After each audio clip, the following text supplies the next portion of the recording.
I don't know about you, but after Dallas versus Winnipeg, I'm feeling more than just a little bit pissed off from Game 3.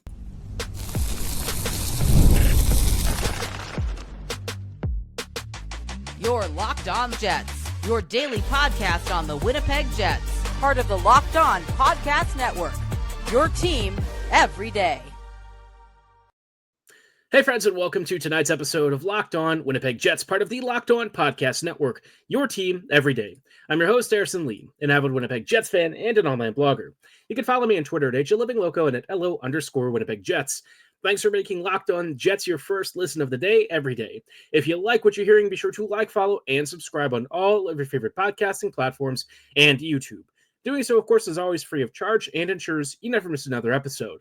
Most of all, though, we just love and appreciate your support. Tonight's episode, Dallas versus Winnipeg, Game 3. We're kicking that off. We're going to rip the Band-Aid off this one because I don't know about you, but I'm kind of sort of pissed off.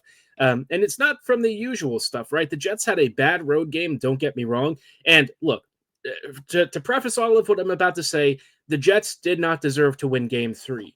But the other part of me looks at this and says, Winnipeg also really didn't feel like it even had a chance after some really controversial decisions, some weird no calls, and just a lot of officiating nonsense, followed up at the end of the game, just a few minutes later, by the way, with an incredibly dumb and insane no supplementary discipline decision on a player actually coming up to an official and physically making contact with them over a no call. Like, that to me is just mind-boggling. And from a fan perspective, and really from somebody who just wants the league to put on a really professional, really good show, this was one of the most embarrassing nights of officiating and NHL decision-making that I have ever seen from this league. And I just feel, not only just from the scoreline for the Jets, but really pissed off as a fan of hockey that all of this was allowed to happen.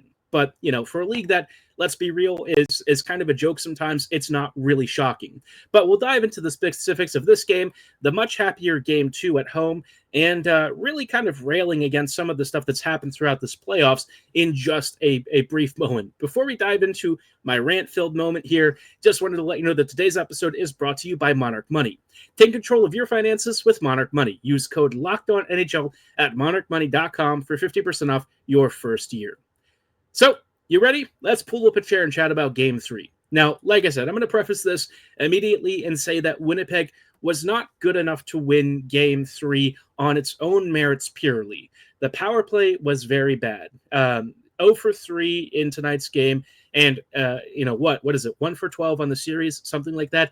That's really just not good enough. And I think for the Jets, it was 0 for 4 tonight, which is obviously just really not good enough. This was a strength for the Jets throughout the regular season and in the postseason.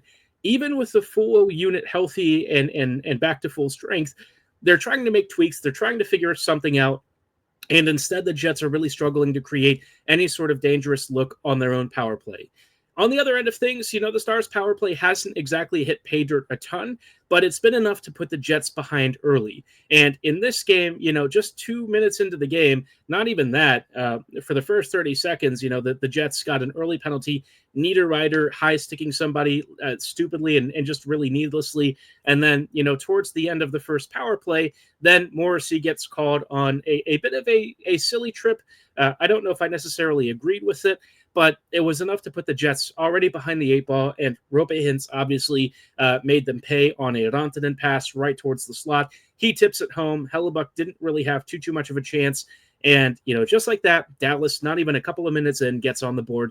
Thankfully, the top line did show up for a good portion of this game, and I thought of all the lines tonight, they probably had one of the strongest outings. The puck management, definitely not great. And that's not just a top-line issue. It was pretty much a problem across the board.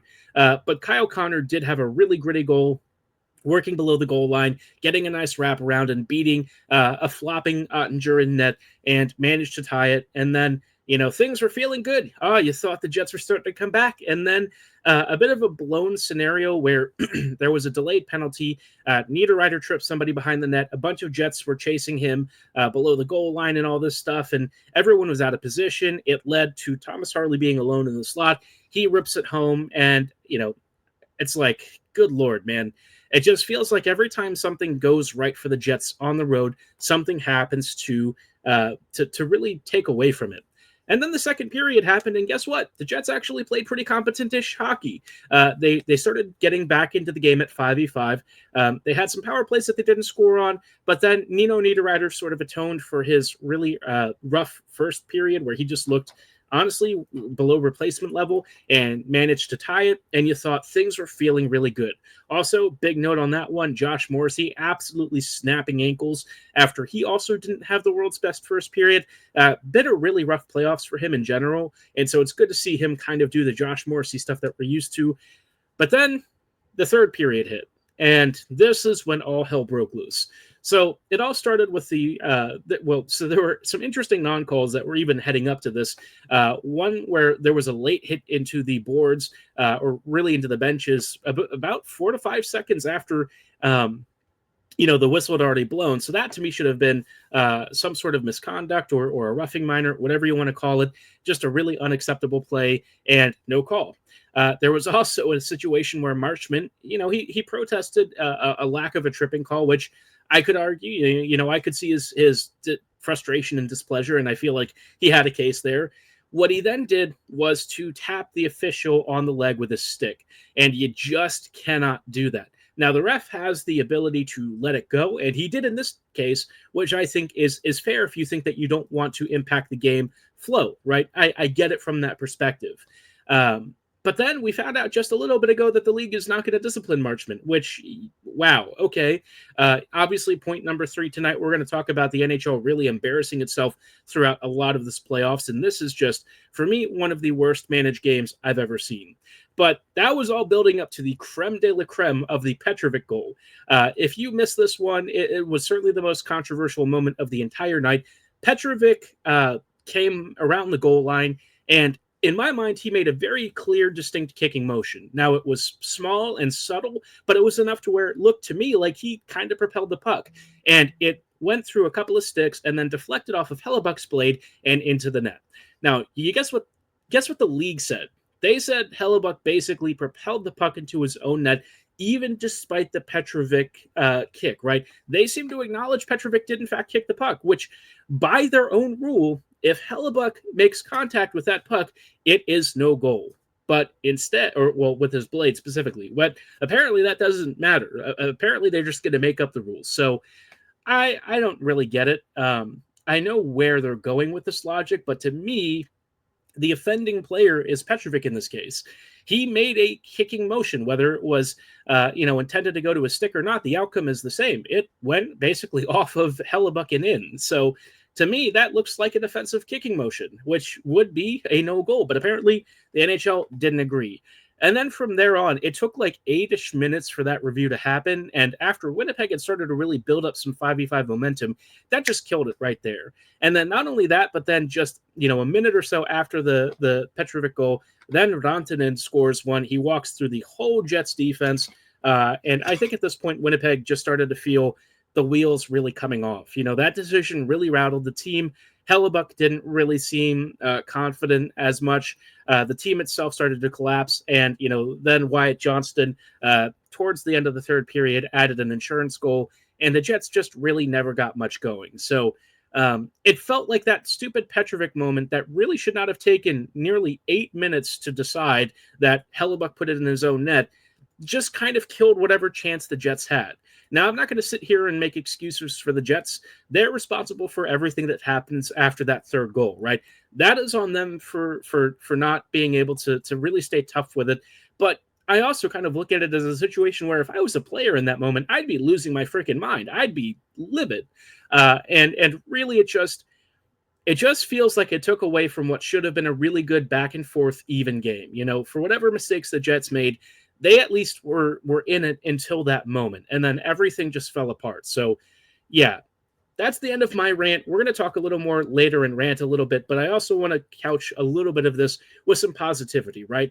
Despite the 2-1 series score record right now, At least the Jets were able to take a big home shutout, and I want to talk a little bit about that because that one has some very happy memories. Before we then go back to angrily ranting about the league, but before we dive into the 4-0 home shutout, which is Hellebuck's first in many years, did want to let you know about our friends and partners at Monarch Money.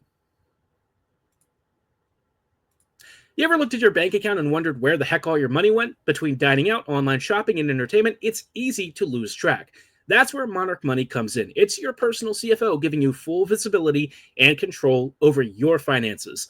Monarch Money isn't just a budgeting app, it's a complete financial command center. You can track all your accounts, investments, and spending in one place. So you stop just managing your money and actually start building your wealth.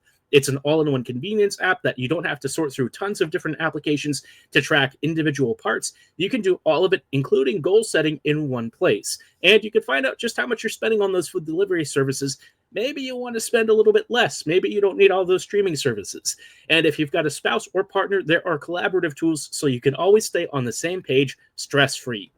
Take control of your finances with Monarch Money. Use code LOCKEDONNHL at monarchmoney.com for 50% off your first year. That's monarchmoney.com, code LOCKEDONNHL for half off your first year. Hey friends, and welcome back to this episode of Locked On Winnipeg Jets, part of the Locked On Podcast Network, your team every day. Every day, thank you so much for rejoining us as we are cutting into my ranty aspects of tonight's episode with some more positivity.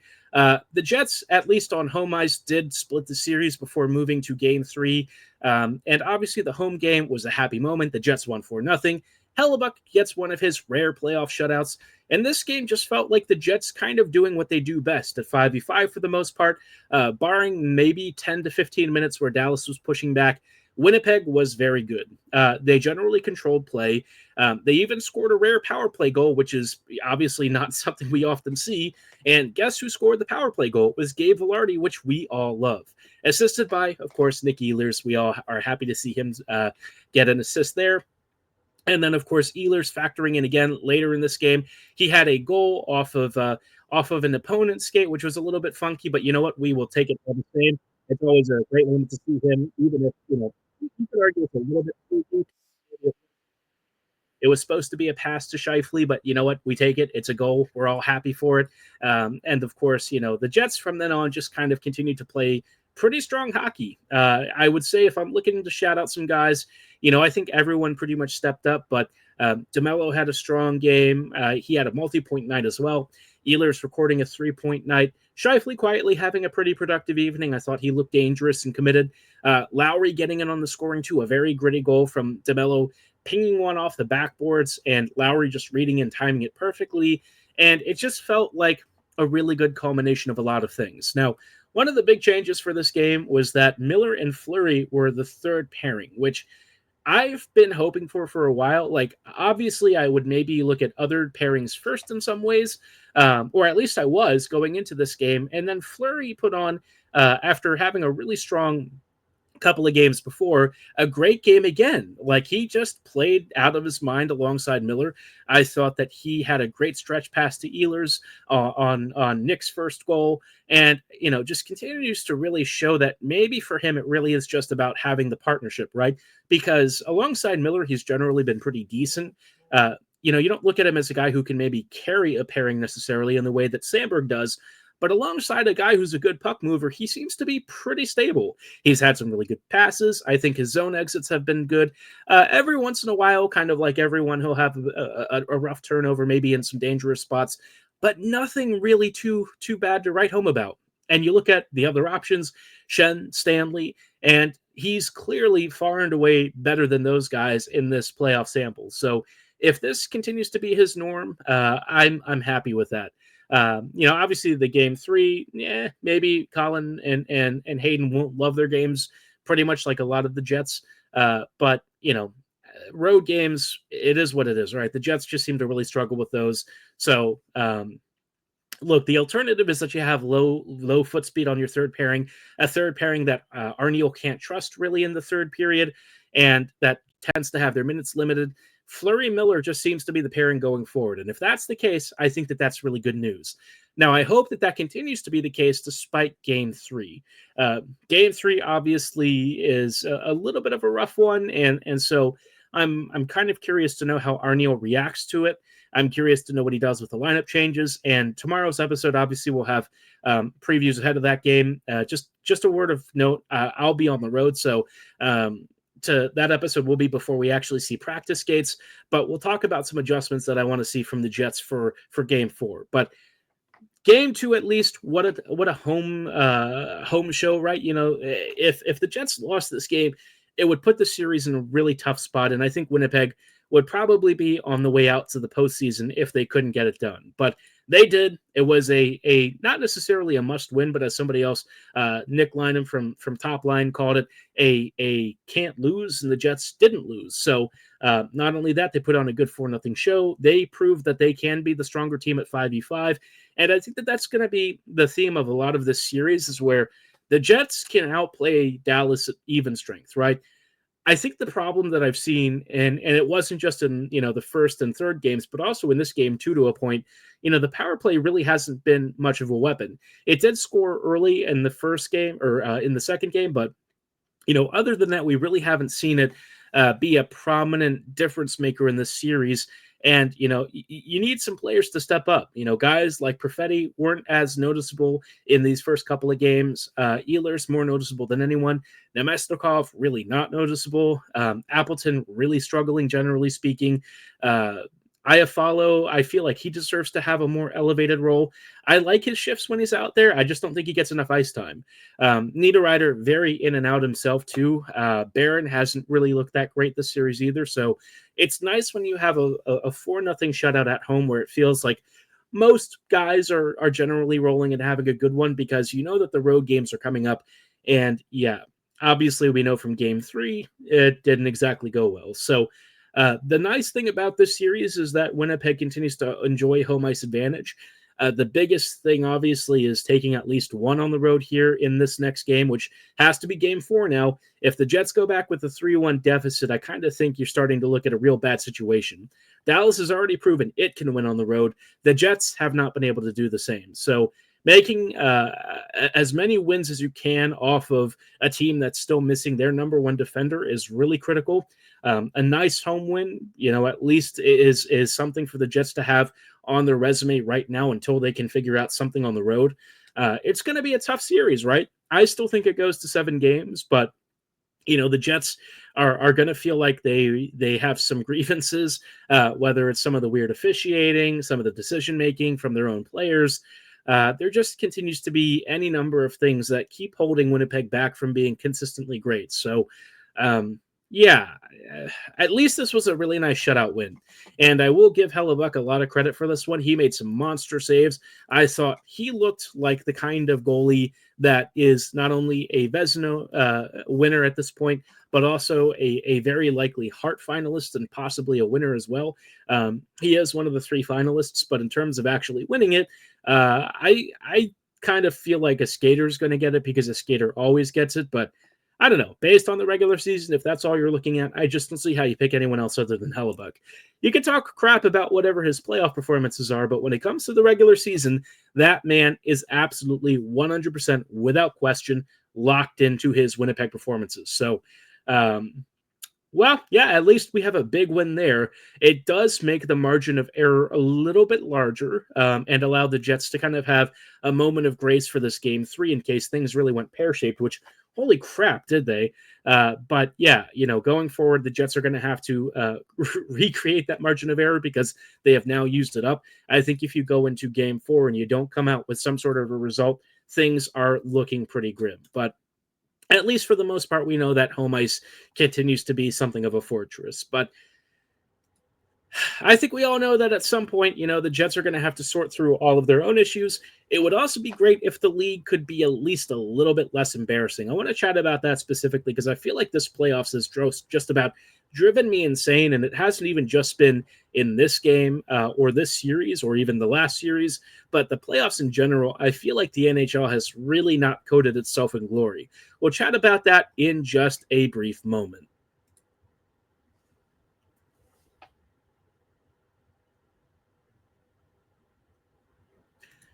Hey friends, welcome back to this episode of Locked On Winnipeg Jets, part of the Locked On Podcast Network, your team every day. Every day, thank you so much for rejoining us on tonight's episode as we are just wrapping up with some thoughts on what has been, a really tough playoffs for the NHL officiating crew. I said that I thought Winnipeg-Dallas Game 3 was one of the worst managed games I've ever seen. And it wasn't just because of the volume of calls or non-calls.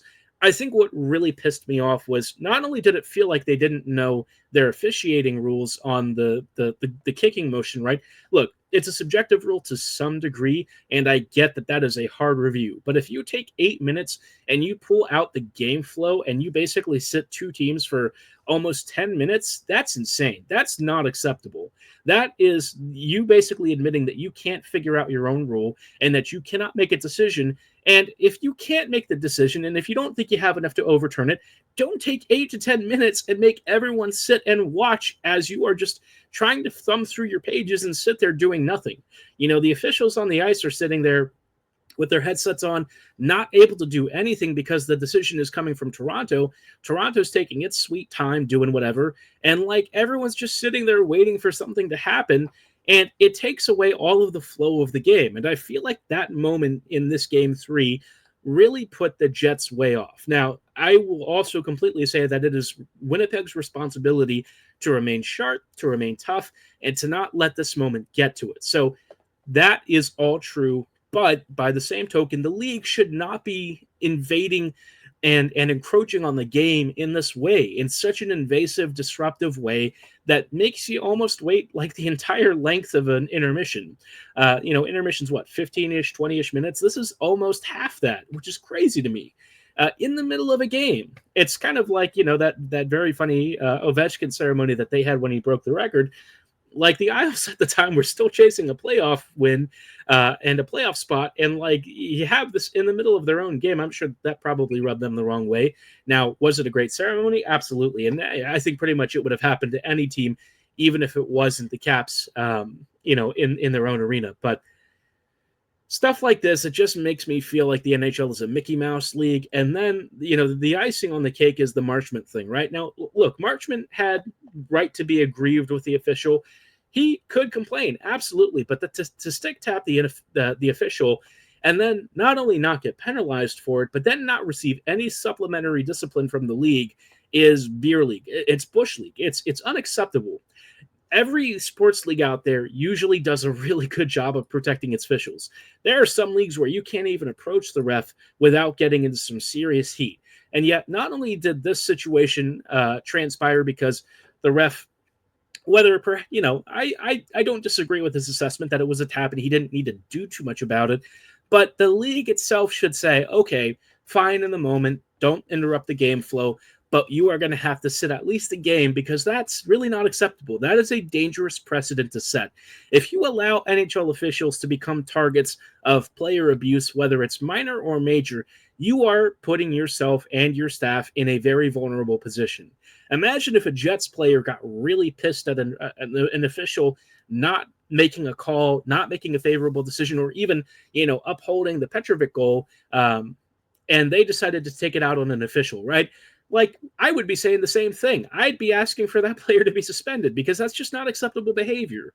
It'd be really unfortunate and I'd be really upset, but I'd be looking at that Jets player and saying that was unprofessional, that was unacceptable, and the player deserves to have the book thrown at them. And yet here we are with a Stars player doing it and not a word. The league said, well, the ref had the judgment call to not pursue further action. That's enough. I'm sorry. On what planet are we watching the same league and coming to a conclusion that is okay? That's madness to me. I just can't even believe it.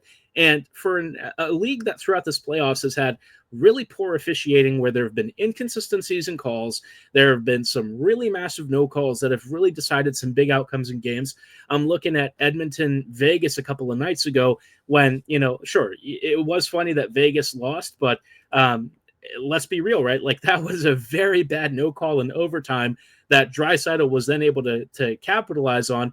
And Stone had a right to be pissed about the no call. You can argue that, yes, he complained a little bit comically, but he was right. It was a bad no call on a very clear and obvious trip. I think it was Arvidsson behind the net. Like, that was really, really egregious. And then it not long after that sprung a counter the other way, and Edmonton wins it. And it's just like, golly, man, I don't get it. Like, everyone across the board pretty much seems to think that NHL officiating is getting to a point where it's almost unbearably bad. It's inconsistent. The refs seem to struggle with knowing what the rules are. Half the time it feels like anytime anything goes to video review, it's a coin flip. It just feels like the officials don't really have a good handle on the game. And when a sport moves this quickly and is this hard, I get it. It is an extremely difficult sport in the moment and at speed to make the right call. But there has to be some other structure involved in all of this to try and improve the process, whether it's, I don't know, some sort of more comprehensive referee training situation. I have no clue.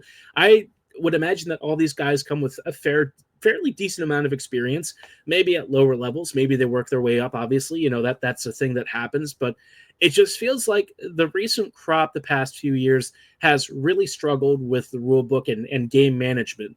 And I know it's a very tricky balance. I understand that they don't want to upset the flow of the game and to give one team a very clear advantage. But at some point, you are going to get yourself into a really bad situation where you are actively impacting the flow and the results of an entire series. And I'm not going to sit here and say the Petrovic goal was necessarily of that scale, but I feel like it had a pretty sizable impact in Game 3. Again, I am not copping out here and saying that the Jets deserve to win this game. Not really going there. I think Winnipeg really didn't have the strongest of games, and for them to collapse the way that they did after the third goal was really depressing. It shouldn't happen that way.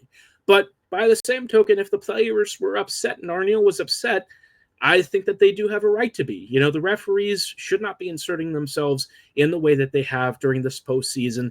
And this goes for all these series, man. We have seen some unbelievably sketchy calls.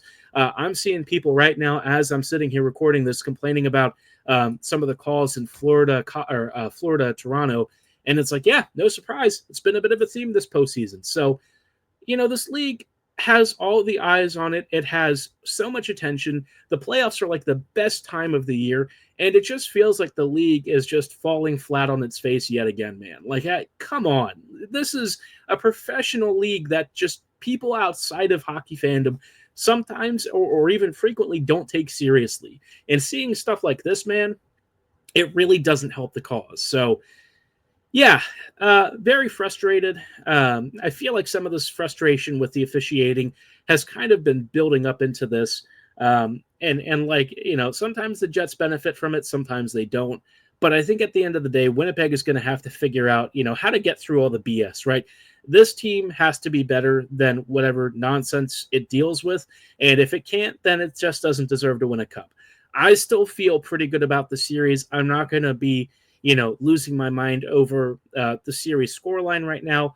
But I'll tell you one thing. It'd be nice if it didn't feel like the league was actively shaping some of the outcomes in these games. It wasn't the only reason that they lost to Dallas tonight, but it felt like it had a fairly outsized impact in a moment of critical importance when you just can't get the call wrong. So curious to know your thoughts. And for all of you Dallas fans tuning in, would love to hear your perspective.